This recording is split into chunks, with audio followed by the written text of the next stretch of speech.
তো সেই আল্লাহ আমাদেরকে কোন পথে চলতে বলে? আল্লাহ পাক মহান স্রষ্টা যেই পথে চলতে বলবেন, প্রত্যেক মানুষের কর্তব্য হচ্ছে সে যেন সেই পথে চলে। কারণ আল্লাহ তাবারাক ওয়া তাআলার পথে যদি বান্দা চলে তাহলে সেই ব্যক্তির জীবন কামিয়াব হবে। আর আল্লাহ পাকের পথ বাদ দিয়ে নিজের মন মাতানো পথে যদি চলে তাহলে সেই ব্যক্তির প্রতি আল্লাহ নারাজ হবে, তার দুনিয়াও ধ্বংস হবে, তার আখিরাতও ধ্বংস হবে। তাই যিনি আমাদেরকে বানিয়েছেন, যিনি আমাদেরকে মত দান করবে, যিনার নিকটে আমাদেরকে হাজির হতে হবে, সারা পৃথিবীর মানব জাতির কর্তব্য হচ্ছে আপন তৈরি করা ধর্মকে ত্যাগ করে, আপন তৈরি করা আকীদাকে ত্যাগ করে, আপন তৈরি করা মন গড়া মাবুদকে ত্যাগ করে, আপন হাতের তৈরি করা খোদাকে ত্যাগ করে আমরা সেই খোদার ইবাদত করি যিনার হুকুমে চন্দ্র চলে, যিনার হুকুমে চাঁদ এবং সূর্য চলে, যিনার হুকুমে জমিন কায়েম রয়েছে, যিনার হুকুমে বৃষ্টি বর্ষণ হয়, যিনার হুকুমে জমিন থেকে ফসল উপজায়, যিনার হুকুমে মানুষ শ্বাস নেয় দেয়, যিনার হুকুমে কুল কায়নাত দাঁড়িয়ে আছে, সেই খোদার ইবাদত করা কুল কায়নাতের মানব জাতির প্রতি জরুরি আছে। আর যখন বান্দা, যখন পৃথিবীর মানুষ সে রব্বুল আলামিনকে ইবাদতের যোগ্য মনে করবে, নিজের তৈরি করা মাবুদানে বাতিলাকে ত্যাগ করবে, আল্লাহ তাবারাক ওয়া তাআলা তার জন্য দুনিয়ার সফর হালকা করে দিবেন, আখিরাতের পুলসিরাতকেও হালকা করে দিবেন। কিন্তু পৃথিবীর মুসলমান সর্বপ্রথম আমাদের কর্তব্য হচ্ছে যা সারা পৃথিবীর মাটিতে সবচাইতে বেশি যে ধর্ম প্রচার হচ্ছে ওই ধর্মের নাম হচ্ছে ইসলাম। আর ইসলাম সম্পর্কে আমি যেটা জানি, কিছু কিছু অমুসলিম ডক্টর বিজ্ঞান যা জানে আমাদের মুসলমান ঘরের মুসলিম ভাইরা অতটুকু জানে না। আমাদের সঠিকভাবে নামাজের মসলা জানা নাই, আমাদের সঠিকভাবে ইসলামের আকীদা জানা নাই, আমাদের সঠিকভাবে কোরআনের ব্যাপারে জানা নাই। হাজার হাজার লোক আছেন এখানে, যত লোক আছে এখানে কোরআন জাননেওয়ালা কম আছে, কোরআন না জাননেওয়ালা বেশি আছে। আল্লাহ তাবারাক ওয়া তাআলা আমাদেরকে সেই কোরআনে কি বার্তা দিয়েছে, কেমন আকীদা রাখতে বলেছেন, এই জিনিসটা আমরা জানবো কিভাবে? এই পৃথিবীর মুসলমান আপনাকে বলতে চাই, আজ সারা পৃথিবীর মুসলমান যদি নিজেকে পরিবর্তন করে আল্লাহ এবং তার রাসূলের পথ অবলম্বন করে, খোদার ইজ্জতের কসম খেয়ে বলি, মুসলমানকে তলোয়ার উঠানোর প্রয়োজন পড়বে না, আল্লাহ পাক গায়েব থেকে তাদের সাহায্য করে দেবে। আজ সারা পৃথিবীতে কত রকম ভাবে এই মুসলিম সমাজের প্রতি আক্রমণ করা হচ্ছে, আর মুসলমানকে বদনাম করার পিছনে অনেক রকমের দল আতঙ্কবাদী সংগঠন তৈরি হয়েছে। আল কায়দা আতঙ্কবাদী সংগঠন, আইএসআই আতঙ্কবাদী সংগঠন, এই রকম সংগঠন তৈরি হয়েছে, ইসলামকে বদনাম করেছে। দাড়ি টুপি দেখলে আতঙ্কবাদ, এটা দুনিয়ার মাটিতে প্রচার করেছেন। কিন্তু পৃথিবীর মুসলমান আজ বর্তমানে আমাদের প্রতি বিভিন্ন রকমের আযাব কেন আসছে? আমরা যদি এটা মনে করি যে আমরা বসে বসে দোয়া করব আমাদের অবস্থা পরিবর্তন হয়ে যাবে, আল্লাহ পাক বলছেন না, অতক্ষণ পর্যন্ত কোন জাতির অবস্থা পরিবর্তন হয় না যতক্ষণ পর্যন্ত ওই জাতির লোক চেষ্টা করে। আপনি আমি যদি চেষ্টা না করি, আমি আপনি যদি কষ্ট না করি, আমাদের হালাত চেঞ্জ হবে না। আজ সারা পৃথিবীতে মুসলমানের প্রতি যে আযাব আসতেছে, এটা মুসলমানদের কামাই করা আযাব। আল্লাহ পাক বলছেন তোমাদের প্রতি যে আযাব আসছে, এই সমস্ত আযাব হচ্ছে তোমাদেরই কামাই, তোমাদেরই ইনকাম। এই পৃথিবীর মুসলমান আমরা দেখেছি, পবিত্র ইসলাম ধর্মের পূর্বের জামানার লোকদের হালাতকে হাদিসে দেখেছি, কোরআন পাকে দেখেছি, ইতিহাসের কিতাবে দেখেছি। এমন এমন আল্লাহর বান্দা ছিলেন, একজন আল্লাহর বান্দাকে পৃথিবীর হাজারো হাজার ব্যক্তি মিলে সেই ব্যক্তির কোনো ক্ষতি করতে পারেনি, কারণ পৃথিবীর হাজার ব্যক্তির পক্ষে আমার আল্লাহ ছিলেন না, ওই একজন ব্যক্তির পক্ষে আমার আল্লাহ ছিলেন। আর তার পক্ষে থাকার কারণ কি? তার পক্ষে থাকার কারণ হচ্ছে সে দুনিয়া থেকে মুখকে ফিরিয়ে নিয়ে নিজের খোদার দিকে মুখকে করেছেন, আর দুনিয়াতে জীবন যাপন করেছেন আল্লাহকে রাজি করার জন্য। সে আল্লাহর হয়ে গেছেন, আল্লাহ তার হয়ে গেছে। যখন কোন বান্দা আল্লাহর হয়ে যায়, আল্লাহর মহব্বতে পাগল হয়ে যায়, আজ পৃথিবীর মাটিতে যদি কোন ব্যক্তির সঙ্গে মহব্বত হয়ে যায়, তার মধ্যে কতটা খোট রয়েছে, তার মধ্যে কতটা ত্রুটি রয়েছে, তার মধ্যে কতটা ভেজাল রয়েছে, এই সমস্ত জিনিসে তার নজর পড়বে না।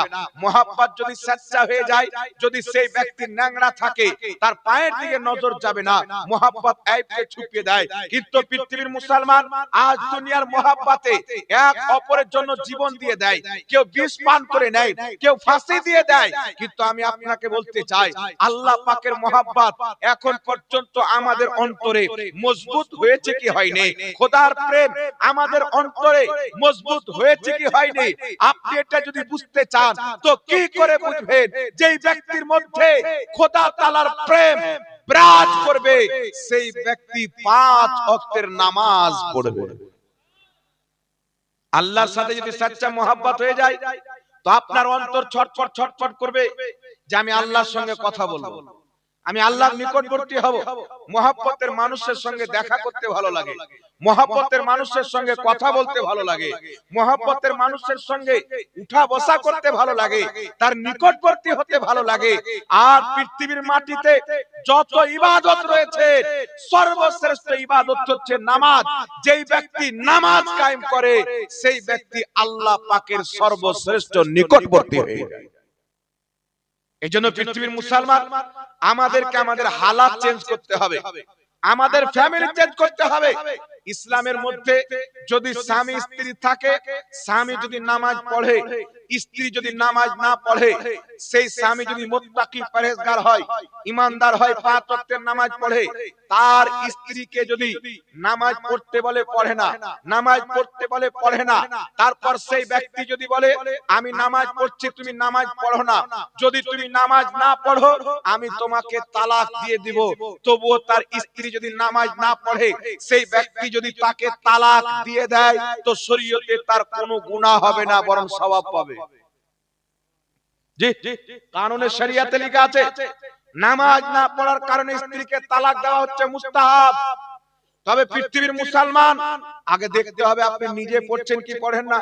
এটা আমার মাসলাটা বলার উদ্দেশ্য হচ্ছে যে নামাজের কত শরীয়তে গুরুত্ব রয়েছে, নামাজের কত শরীয়তে গুরুত্ব রয়েছে। আল্লাহ তাবারাক ওয়া তাআলা স্বপ্নের মাধ্যমে সাহাবায়ে কেরামকে যে আযান দিয়েছেন, যে আযান 5 ওয়াক্তে মুয়াজ্জিন আযান দেয় মসজিদে, তাতে দুটো বাক্য সবচাইতে সুন্দর বাক্য। প্রত্যেকটা বাক্য তো সুন্দর, বান্দার জন্য দুইটি বাক্য, একটি হচ্ছে হাইয়া আলাস সালাহ, এসো তোমরা নামাজের দিকে এসো, আর দ্বিতীয় নাম্বারটি হচ্ছে হাইয়া আলাল ফালাহ, তোমরা সফলতার দিকে এসো, কামিয়াবির দিকে এসো, সফলতার দিকে এসো। কারণ কি পৃথিবীর মুসলমান আজানের মধ্যে হাইয়া আলাল ফালাহ কেন বলা হলো, সফলতার দিকে এসো কেন বলা হলো? এই জন্য বলা হলো যেই ব্যক্তি 5 ওয়াক্তের নামাজ পড়ে, সেই ব্যক্তির দুনিয়াও সফল হয়ে যায়, সেই ব্যক্তির কবর এবং আখিরাতও সফল হয়ে যায়। জি পৃথিবীর মুসলমান, মুমিনদের কামিয়াবি নামাজের মধ্যে রয়েছে, মুমিনদের সফলতা নামাজের মধ্যে রয়েছে। আল্লাহ পাক পবিত্র কোরআনে বলছেন ইন্নাস সালাতা তানহা আনিল ফাহশাই ওয়াল মুনকার। আল্লাহ পাক বলছেন যেই ব্যক্তি, আল্লাহ বলছেন নিশ্চয়ই নামাজ বেহায়াই থেকে, নোংরা কাজ থেকে মানুষের হিফাজত করে। আপনি যদি নামাজ পড়েন, সচ্চা পাক্কা নামাজি হয়ে যান, আপনি কোনোদিন সুদ খাবেন না। আপনি যদি পাক্কা নামাজি হয়ে যান, আপনি কোনোদিন জিনার দিকে যাবেন না। আপনি যদি নামাজি হয়ে যান, আপনি জুয়া খেলবেন না। আপনি যদি নামাজি হয়ে যান, আপনি হারাম ইনকাম করবেন না। একমাত্র নামাজ আছে যেই নামাজ মানুষকে নোংরা কাজ থেকে বাঁচাতে পারে। এই এলান আমার আল্লাহ কোরআন পাকে করেছে। কিন্তু পৃথিবীর মুসলমান আমরা তো নামাজ পড়ি না, তাই দিনের দিন আমরা খারাপ পথে চলে যাচ্ছি। আজ মুসলমানের মধ্যে সুদখোর, মুসলমানের মধ্যে ব্যভিচার, মুসলমানের মধ্যে হারাম খানেওয়ালা, মুসলমানের মধ্যে মদ পান করনেওয়ালা, মুসলমানের মধ্যে জেনার দিকে এগিয়ে জানেওয়ালা, এটা দিনের দিন কমছে না, বরং বেড়ে যাচ্ছে, বেড়ে যাচ্ছে। আর যতদিন পর্যন্ত এই নোংরা কাজের দিকে মুসলমান এগিয়ে যাবে, তত বেশি করে এই মুসলিম জাত ধ্বংস হবে, বরবাদ হয়ে যাবে। এই বালা মুসিবত থেকে বাঁচার একটাই উপায় হচ্ছে, মুসলমান যদি গুনাহ থেকে বেঁচে নেক আমল করতে আরম্ভ করে, এই জমিনে আজ পর্যন্ত হুকুমত মুসলমানদের কায়েম হবে, আমার আল্লাহ করিয়ে। সুবহানাল্লাহ। কিন্তু মুসলমান বাঁচবে টিভিতে বাবা। এমন এমন এলাকা আছে যে এলাকাতে সুদখোরের কারণে সুদের বিরুদ্ধে মৌলবীরা বক্তব্য দিতে পারে না, ইমাম সাহেব মসজিদে বলতে পারে না। এমন এলাকা রয়েছে যে ওই মসজিদে যে কমিটি আছে ওর মধ্যে ওই সুদখোর মদখোর মাতাল ভরা আছে। কিন্তু আমি আপনাকে বলতে চাই, পৃথিবীর মুসলমান, আল্লাহ তাবারাক ওয়া তাআলা মানুষের কবরকে দুই রকম বানায়। কবর হয় দুই রকম। কত রকম হয় কথা বলেন?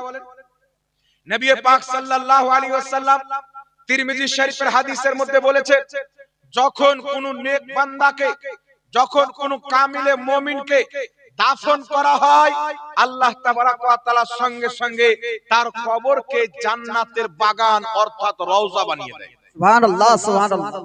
মুমিন বান্দাকে যদি দাফন করা হয়, আল্লাহ তার কবরকে রওজা বানিয়ে দেয়। আর যখন কোন পাপীকে, যখন কোন সুদখোরকে, যখন কোন মদখোরকে, যখন কোন অমুসলিমকে, যখন কোন কুফারকে ওই কবরে দাফন করা হয়, রাসূল পাক বলছেন তার কবরটা জাহান্নামের টুকরা হয়ে যায়। এক তো কবর জান্নাতের বাগান হবে, নচেত এক জাহান্নামের টুকরা হবে। এই পৃথিবীর মুসলমান, আমরা আহলে সুন্নাত ওয়াল জামাত খাজা মঈনুদ্দিন চিশতির কবরকে, গৌসে আজমের কবরকে, ইমামে আজমের কবরকে, সৈয়দি আলা হযরতের কবরকে, আউলিয়া কিরামের কবরকে, রাসূল পাকের কবরকে আমরা রওজা কি জন্য বলি? রাসূল পাক বলেছেন, যখন কোন ঈমানদারকে দাফন করা হয়, তার কবরটি রিয়াজুল জান্নাহ, জান্নাতের বাগান হয়ে যায়। আরবিতে যাকে রওজা বলা হয়, খাজা মঈনুদ্দিন চিশতি থেকে নিয়ে গৌসে আজম পর্যন্ত, গৌসে আজম থেকে নিয়ে আলা হযরত পর্যন্ত তারা ঈমান এনে ভালো আমল করে আল্লাহ ওয়ালা হয়ে দুনিয়াতে গিয়েছেন। নবী পাকের হাদিস অনুযায়ী আল্লাহ তাদের কবরকে জান্নাতের বাগান বানিয়ে দিয়েছে। সুবহানাল্লাহ, সুবহানাল্লাহ। এজন্য তাদের কবরকে কি বলা হয়? রওজা বলা হয়। কথা বলে, এজন্য তিনাদের কবরকে রওজা বলা হয়। যে কোন মুমিন বান্দা, কামিল মুমিন যদি ইন্তিকাল করে, আল্লাহ তার কবরকে রওজা বানিয়ে দেয়। মহান রব্বুল আলামিন পবিত্র কোরআন পাকে বলছেন, ওয়াল্লাযীনা আমানু ওয়া আমিলুস সালিহাতি ফি রাওদাতিল জান্নাহ। আল্লাহ সুবহানাহু ওয়া তাআলা বলছেন, যেই ব্যক্তি ঈমান এনে ভালো আমল করে দুনিয়া ত্যাগ করবে, ফি রাওদাতিল জান্নাহ, তারা জান্নাতের বাগানে থাকবে, রওজাতে থাকবে। একটু জোরে হবে না সুবহানাল্লাহ? সুবহানাল্লাহ, সুবহানাল্লাহ। আল্লাযীনা আমানু, ঈমান এনে, ওয়া আমিলুস সালিহাত, নেক আমল করবে, ভালো কর্ম করবে, ফি রাওদাতিল জান্নাহ, তারা জান্নাতের বাগানে থাকবে, তাদের কবরটা জান্নাতের বাগান হয়ে যাবে। এই জন্য পৃথিবীর মুসলমান নবীগণের কবরকে রওজা বলা হয়, সাহাবীদের কবরকে রওজা বলা হয়, আউলিয়া কিরামের কবরকে রওজা বলা হয়। এর কারণটা হচ্ছে কি? আল্লাহ বলেছেন, যারা ঈমান এনে ভালো আমল করে কবরে যাবে, আমি তাদের কবরটাকে রওজা বানিয়ে দিই। এই জন্য ইনারা ভালো আমল করে গিয়েছেন, ঈমানদার হয়ে গিয়েছেন। আর কোরআন হাদিস মোতাবেক এদের কবরকে আল্লাহ পাক জান্নাতের বাগান, রওজা বানিয়ে দিয়েছেন। তাই নবীর কবরকে রওজা বলা যায়, ওলিদের কবরকেও রওজা বলা যায়। সুবহানাল্লাহ, সুবহানাল্লাহ। কথা বুঝতে পারলেন? আর যারা বলে যে নবীর কবরকে রওজা বলা যাবে না, এদের সন্দেহ আছে যে আমাদের নবী ঈমান নিয়ে গেছেন কি যায়নি, আমল করে গেছেন কি যায়নি। সাহাবায়ে কেরামের কবর জান্নাতের বাগান হয়েছে কি হয়নি? আউলিয়ায়ে কেরামের কবর জান্নাতের বাগান হয়েছে কি হয়নি? যাদের সন্দেহ আছে তারা ইনাদের কবরকে রওজা বলা হারাম বলবে। আর যাদের ঈমান আছে, নবীও জান্নাতি, ওলিও জান্নাতি, তারা ইনাদের কবরকে রওজা বলে আখ্যায়িত করবে।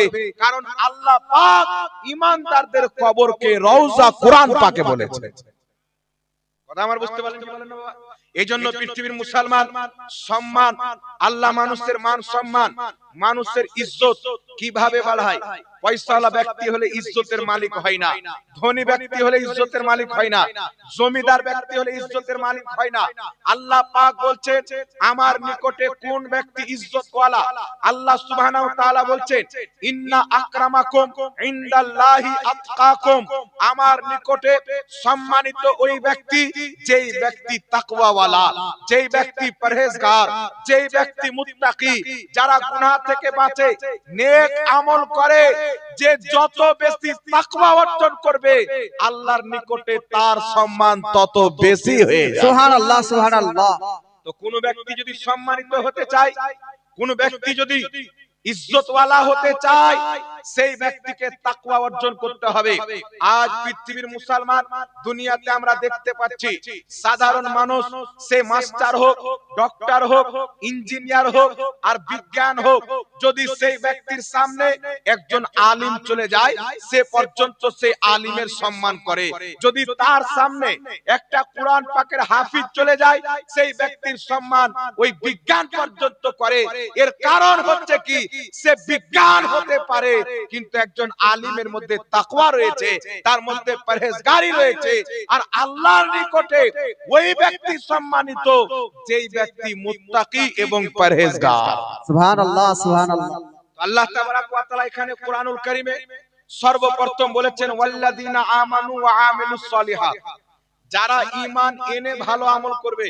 যদি কোনো ব্যক্তির ঈমান ঠিক না থাকে, আকীদা ঠিক না থাকে, নামাজ খুব পড়ছেন, রোজা খুব রাখছেন, এখন মার্কেটে কিছু মৌলবি বেরিয়েছে সোশ্যাল মিডিয়ার মাধ্যমে, এরা বলতে চায় যেই ব্যক্তি জেনে শুনে এক ওয়াক্তের নামাজ ছেড়ে দিবে ওই ব্যক্তি কাফির হয়ে গেল। আর ইসলাম বলছে একজন মহিলা একজন পুরুষের বিবাহ হলো, আর সেই পুরুষ যদি জেনে শুনে এক ওয়াক্তের নামাজ ছেড়ে দেয় তো যাদের নিকটে এটা কুফরি, তো স্বামী জেনে শুনে এক ওয়াক্তের নামাজ ছাড়লো, কুফরি করলো। আর শরীয়ত বলছে যদি স্বামী কুফরি করে, স্ত্রী মুসলমান থাকে, বিয়ে ভঙ্গ হয়ে যাবে।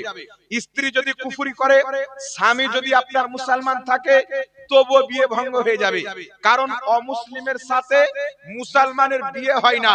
তাহলে যেই ব্যক্তিরা বলে যে এক ওয়াক্তের নামাজ যদি কোনো ব্যক্তি জেনে শুনে ছেড়ে দেয় সেই ব্যক্তি কাফির হয়ে যাবে, আপনি খোঁজ নেবেন ওদের বাপ মা কত ওয়াক্তের নামাজ ছেড়েছে,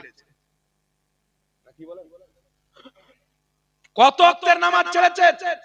তার বাবা যদি এক ওয়াক্তের নামাজ ছেড়ে থাকে, তার মা তালাক হয়ে গেছে, আর মা যদি তালাক হয়ে যায় তো বেটাটা বৈধ হবে না অবৈধ হবে? তাহলে যেই মৌলবি বলছে কোন ব্যক্তি যদি এক ওয়াক্তের নামাজ জেনে শুনে ছেড়ে দেয় সেই মৌলবি বৈধ না অবৈধ? কথা বলতে হবে জি। এই জন্য আপনাদেরকে বলতে চাই মাসলাটা খুব ভালো করে বুঝে নেবেন। আল্লাহর নবী কোরআন পাকে বলেছেন যেই ব্যক্তি নামাজ তারক করলো, যেই ব্যক্তি নামাজ ছেড়ে দিল সেই ব্যক্তি কুফরি করলো। তো এখানে কুফরি থেকে ফুকাহায়ে কেরাম কি বুঝেছেন, মুহাদ্দিসে কেরাম কি বুঝেছেন? এখান থেকে বুঝেছেন যেই ব্যক্তি এক ওয়াক্তের নামাজ জেনে শুনে ছেড়ে দিল সেই ব্যক্তি কাফিরের মতো কাজ করলো কিন্তু কাফির হবে না। যদি কোনো ব্যক্তি এক ওয়াক্তের নামাজ ফরজ না মনে করে ছেড়ে দেয় সেই ব্যক্তি কাফির হবে। আপনি জোহরের নামাজ পড়লেন না, আপনার আকীদা আছে, আপনার বিশ্বাস রয়েছে যে জোহরের নামাজ আমি ফরজ মনে করি না, তাহলে আপনি কাফির হয়ে যাবেন। কিন্তু আপনি জানেন পাঁচ ওয়াক্তের নামাজ আল্লাহ ফরজ করেছেন, ফজর হোক, জোহর হোক, আসর হোক, মাগরিব হোক, এশা হোক, এই প্রত্যেক পাঁচ ওয়াক্তের নামাজ আমাদের প্রতি ফরজ রয়েছে। শয়তানের ধোঁকার কারণে পড়ছেন না, সুস্তির কারণে পড়েননি, তাহলে আপনি গুনাহগার হবেন, মহাপাপী হবেন, মুস্তাহিকে জাহান্নাম হবেন। কিন্তু আপনি যদি এক ওয়াক্তের নামাজকে ফরজ না মনে করেন তাহলে সঙ্গে সঙ্গে কাফির হয়ে যাবেন। নামাজকে ফরজ না মনে করে নামাজ না পড়া এটা হচ্ছে কুফরি। আর নামাজ তো ফরজ মনে করে শয়তানের কারণে পড়ে না, তাহলে এটা হচ্ছে কবিরা গুনাহ। এর কারণে আপনাকে জাহান্নাম যেতে হবে। এই পৃথিবীর মুসলমান কুরআন পাকে একটি জাহান্নামের তাবকার বর্ণনা এসেছেন, ফাওয়াইলুল লিল মুসাল্লিন। যেই ব্যক্তি আপনার নামাজে সুস্তি করে, যেই ব্যক্তি নামাজে কাহিলি করে, দুই ওয়াক্তের নামাজ পড়ে, দুই ওয়াক্তের নামাজ ছেড়ে দেয়, এক ওয়াক্তের নামাজ পড়ে, চার ওয়াক্তের নামাজ ছেড়ে দেয়, জুমা পড়ে, সপ্তাহ বাদ দিয়ে দেয়, কেউ ঈদের নামাজ পড়ে, বছর বছর বাদ দিয়ে দেয়, এই রকম নামাজি যারা কখনো পড়ে কখনো বাদ দেয়, তাদেরকে আল্লাহ তাবারাক ওয়া তাআলা ওয়াইল নামক জাহান্নামের মধ্যে জাহান্নামের আগুন দিয়ে জ্বালাবে। এখন আপনাকে ঠান্ডা লাগছে, এখন আপনাকে কষ্ট হচ্ছে, এখন কাহিলি হচ্ছে, সুস্তি হচ্ছে, ভালো লাগে না, কিন্তু যখন আপনি কবরে যাবেন চিল্লে চিল্লে বলবেন আল্লাহ একবার চান্স দিয়ে দাও, আল্লাহ একবার জমিনে পাঠিয়ে দাও, কিন্তু এই জীবন ছাড়া দ্বিতীয় চান্স পাওয়া যাবে না। এই জন্য পৃথিবীর মুসলমান, যদি আপনাকে নামাজ পড়তে বলা হয়, আপনার শরীর সুস্থ থাকে, আপনার ব্রেনে শয়তান বসে বলবে এখন তো তুমি সুস্থ আছো, তুমি 10 বছর দাঁড়িয়ে যাও, 5 বছর দাঁড়িয়ে যাও, আরে মরার আগে তওবা করে পরিণত হবে। মনে রাখবেন পৃথিবীর মুসলমান, আজ পর্যন্ত কোন ব্যক্তির জন্য এক ওয়াক্তের নামাজ ক্ষমা হয়নি, আর কিয়ামত পর্যন্ত কোন ব্যক্তির জন্য এক ওয়াক্তের নামাজ ক্ষমা হতে পারে না।